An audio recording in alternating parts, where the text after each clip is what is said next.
Today I'm going to tell you guys a story. I'm going to tell you a story about a burnt out, overworked, overstressed, overstimulated teacher that kept getting a no at every turn and didn't know what to do with her life. Spoiler alert, it all worked out. Hello, my guys. My name is Jessica Banks.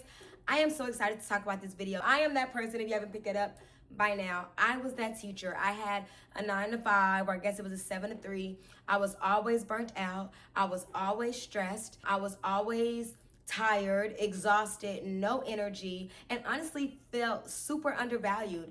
And I had to pivot. I knew that teaching was not my passion, but I did not know how to break away from that 9 to 5 matrix. And when I kept trying to break away, and by break away, I meant like trying to move up in education and trying to get leadership experiences, the door kept getting closed in my face. I kept getting no after no after no after no. And then one day, just like that, it clicked. I realized that had I just gotten one yes, I would still be a teacher today and not living the best version of me. So today we're going to be talking about how to redirect, the power of the pivot, how to turn all your no's into whatever you want them to be. Honestly, I was gonna say until not yet, but honestly, my no's were not yet. They were legitimately no's, and they showed me that I needed to be focusing on what I actually cared about. So that's what we're gonna be talking about today. If you're interested in all that type of stuff, everything glow up, everything productivity, just living the best version of yourself, then make sure to like, comment, and subscribe. Okay, we are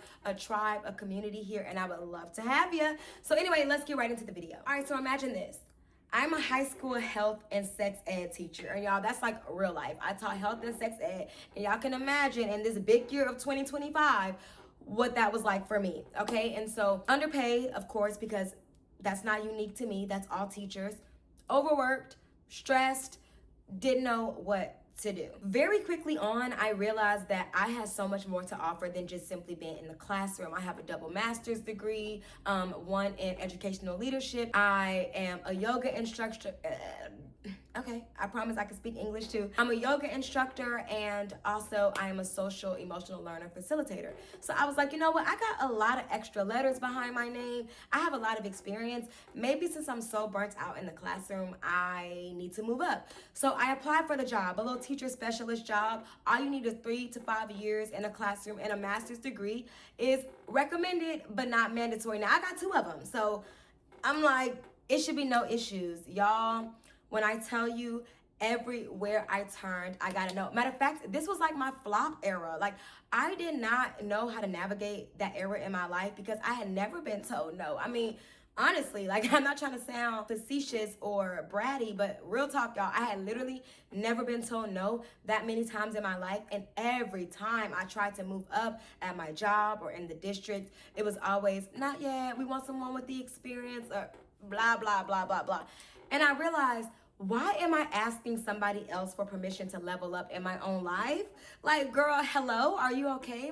Let's pause for a second and let's go back to the drawing board and rebrand. And that's just what I did. So before we can talk about the power of the pivot, we got to talk about the feelings that arise when we get the rejection, because of course, rejection hurts. When it's a job, when it's a relationship, when it's whatever you got going on, rejection does hurt. But rejection could also snap you into reality. Rejection is one of those things that puts things in perspective for you really quickly. It's like, okay, so what's the next move? Or at least that was for me. I'm constantly reinventing myself. And so I needed to know, okay, what's next? Because what I refuse to do is just lay back and take a no. Like, I am no longer gonna let people dictate when I get to glow up in my own life. So let's get into really the meat and potatoes of this whole video. The feminine urge to just reinvent yourself at every turn, okay? If you know me at all, you know that my icon, one of them, is Martha Stewart. I love Martha Stewart, and I love Martha Stewart because obviously she made domesticity like cool and like fabulous and aspirational lifestyles,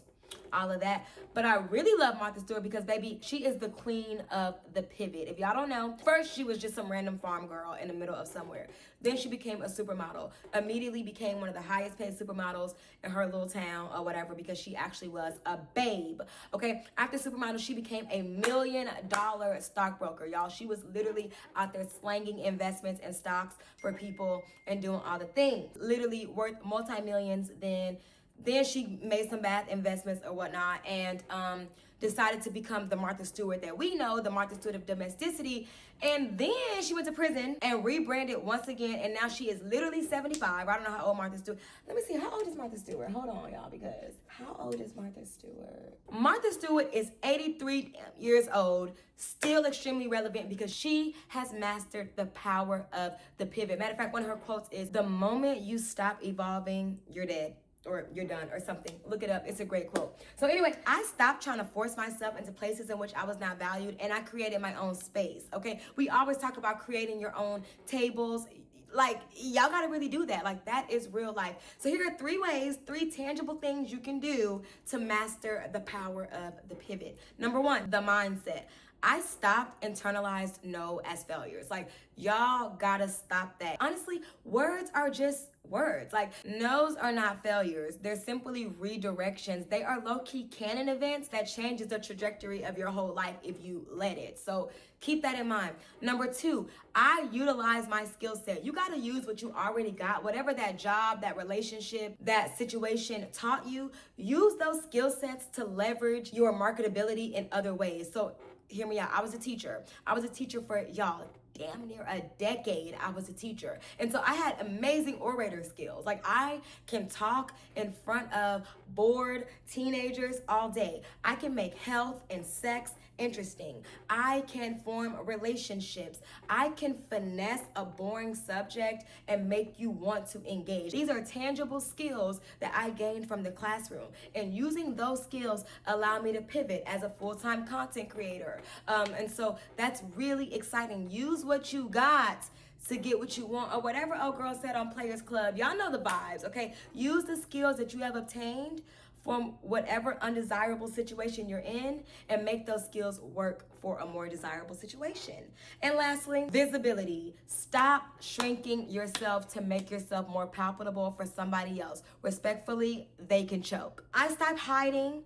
I got consistent. I started being articulate about my goals so my friends, my enemies, my family, and the universe could hold me accountable for them. Even when the algorithm didn't love me back, I kept posting. Even when only 8 of y'all were watching my Get Ready With Me's, I was still getting ready. Even when only 12 of y'all was watching the vlogs and y'all was only watching for 12 seconds, I was still vlogging. Guys, do not shrink yourself. Even when it seems like nobody is watching, I promise you, the eyes that are supposed to find you always will. So now let's talk about the fun part, the rebrand. So we got the no, or the redirection, we did the pivot, and now it's time to just rebrand. To me, this is so fun. I told you guys, the feminine urge to just start all over. I am good for throwing away dishes, clothes, whatever, and just starting over. I love the idea of a rebrand. I think it's so cool. So how can we tangibly rebrand in real life? Here's the thing. You got to know what you want out of life and then start showing up like that every day. I knew that I did not want to be in nobody's 9 to 5. That's number 1. I knew that I wanted a soft life that included slow mornings, fine dining, Lululemon, Chanel, and Louis Vuitton bags. I knew what I wanted. So anything that did not align with that vision, it had to go. Sometimes you have to subtract to shine. That meant I decluttered my closet. I romanticized my routines. I scripted my days. I started recording the damn content. You just have to start doing the things. Start showing up as that dream person today. Baby, you cannot wait until you get there, because guess what? If you wait until you get there, you'll never get there, okay? You have to start now, even when you clocking into your 9 to 5. So how can you brand your life too? Number 1, you gotta get really clear on who her is. Who is it that you want to become? What does she look like, smell like, taste like, feel like? What kind of hobbies does she have? What kind of music does she listen to? How does she dress? What her man look like? Just, does she even like men? You know what I'm saying? All of the things.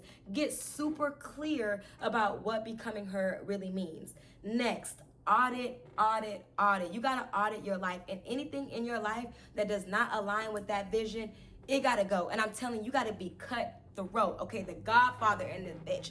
If it is not aligned to her, get it out of there. Number 3, create a vibe board, okay? Vibe board, mood board, vision board, whatever you want to call it. Create something in which it reminds you. Personally, I put this board on the background of my phone. I love looking at it every day. Whenever I just need a little pick me up, whenever I'm just vibing or whatever, I pick up my phone and I realize, ooh, pause, audit. What I'm doing right now, is that giving the vibe that's on the background of this phone? And if the answer is no, I stop immediately and redirect. If the answer is yes, then I lean deeper into it. But you need to create you a vibe board. We are visual creatures as human beings, so stimulate your mind, entertain those eyes, and look at who you want to become as often as possible. 4, if you have a vision of making money on this internet, which you better be podcasting, YouTube, and TikTok, and ebooks, whatever you do, is too much money out here to be clocking in to somebody else's dream. Make your money. You got to just start doing it, y'all. I cannot stress this enough.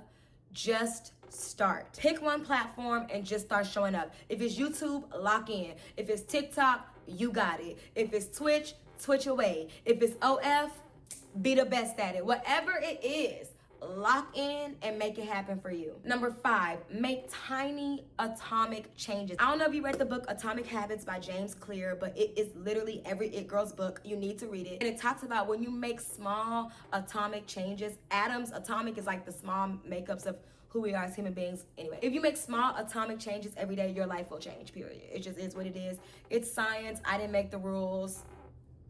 That's just what it is. So declutter one drawer, record one video, romanticize one meal, whatever it takes. Start small, atomic habits, and let them compound and build on each other. Lastly, track the glow up, y'all. Progress does not happen if you are not tracking it. Now, this is one thing also that teaching taught me. So we talk about like tracking goals for students and all of these things, literary goals and all this other stuff. Progress is not possible if you do not track your progress, guys. Again, it's science. I don't make the rules. I'm just here to tell you the story, okay? All right. So now I want to talk about what's next for me, baby. Y'all are in for a ride because I am here. I have arrived and y'all gonna just have to deal with it, okay? So what's next for me? I have quit teaching fully. It has been 4 days since I quit my job. I'm very, very excited about that. I have so many new things on the horizon. I'm telling you guys this now because I want you guys to also hold me accountable. I took this leap of faith and I'm ready to become the person that I want to become. So what that is for me is I'm on a mission to live the life I used to daydream about at my desk. This summer, I'm showing up consistently. I'm glowing up. I'm posting consistently across all platforms. I'm becoming that girl. I'm monetizing. I'm living soft life. I'm doing all the things. I'm going to be outside while simultaneously being inside and being romantic. I'm doing all the things and I'm finally going to live the life that I have always deserved. I really hope that you guys take this journey with me. I'm so excited to see all the magic that we create. Follow along, drop down in the comments what you're gonna do first to live your dream life. We're pivoting, rebranding, and soft lifing our way all the way to the top. Can't wait to see you there, ladies. Don't forget to bang that bell and subscribe. And as always, make good decisions and wear sunscreen. Bye.